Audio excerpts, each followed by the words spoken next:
នេះគឺជាបច្ចេកទេសដ៏ឆ្លាតវៃបំផុតដែលអ្នកមិនធ្លាប់បានឃើញពីមុនមកសម្រាប់ការដាំដុះល្ហុង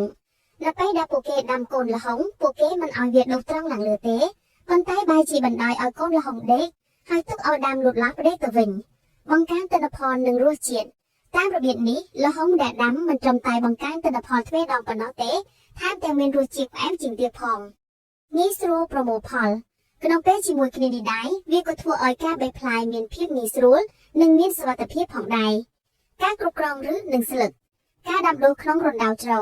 ពួកគេក៏ប្រើប្រាស់វិធីសាស្ត្រដាំក្នុងរណ្ដៅជ្រៅដើម្បីជួយដល់ប្រព័ន្ធឫសរបស់ល្ហុងឲ្យមានខ្យល់ចេញចូលបានល្អនិងលូតលាស់បានប្រសើរដែលអាចបង្កើនផលិតផលបន្ថែមទៀតកាត់ស្លឹកចាស់នៅពេលដែលល្ហុងពេញវ័យពួកគេនឹងកាត់ស្លឹកទាំងអស់ចេញពីដើមដើម្បីកាត់បន្ថយការបាត់បង់ជីវជាតិការផ្លាស់ប្ដូរភេទរបស់ល្ហុងឈ្មោលបច្ចេកទេសលាបរមៀនលើសពីនេះមនុស្សក៏បានយកឈើមួយដុំតែដាក់នៅគល់ដើមល្ហុងឈ្មោលរួចលាបម្សៅរមៀនពីលើ